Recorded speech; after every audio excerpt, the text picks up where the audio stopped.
ओम सहनावतु सहनौ भुनक्तु सह वीर्यं करवावहै तेजस्विनावधीतमस्तु मा विद्विषावहै। ओम शांति शांति शांति।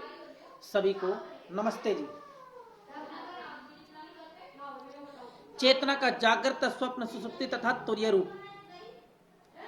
जागृत अवस्था, चेतनावस्था में चेतना, कॉन्शियसनेस स्टेट। मांडुक्य उपनिषद का कहना है कि पिंड में, शरीर में जब चेतना प्रकट होती है तब चेतना को जागृत अवस्था, चेतनावस्था में कहा जा सकता है। इसी तरह जब चेतना ब्रह्मांड में, प्रकृति में, इस संसार में प्रकट होती है तब भी चेतना को जागृत अवस्था, सचेतनावस्था में कहा जा सकता है। दूसरे शब्दों में जब शरीर चलता फिरता है, बोलता चालता है, काम करता है, लड़ता झगड़ता है, तब यह कहा जा सकता है कि चेतना जाग गई है। क्योंकि बिना चेतन तत्व के शरीर जड़ है, न चल सकता है, न फिर सकता है, न बोल सकता है, न कोई काम कर सकता है, न लड़ झगड़ सकता है। चेतना के शरीर से निकल जाने पर हम शरीर को जला डालते हैं, शव को इसीलिए जला डालते हैं क्योंकि उसमें चेतना नहीं रहती।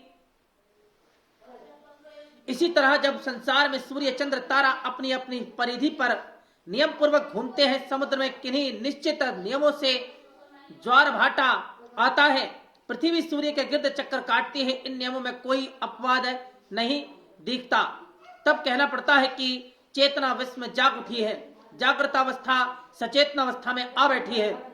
हम शरीर को क्रियाशील देखकर उस क्रियाशीलता में चेतना का मानो प्रत्यक्ष दर्शन करते हैं। इसी तरह विश्व को दिन रात अपने निश्चित क्रम में चलते हुए देखकर इस क्रम में भी एक चेतना के दर्शन होते हैं।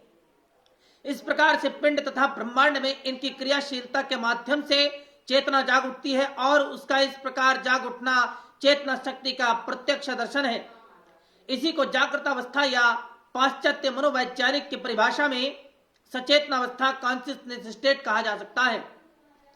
ओम नमस्ते जी। आगे की बातें अगले अध्याय में।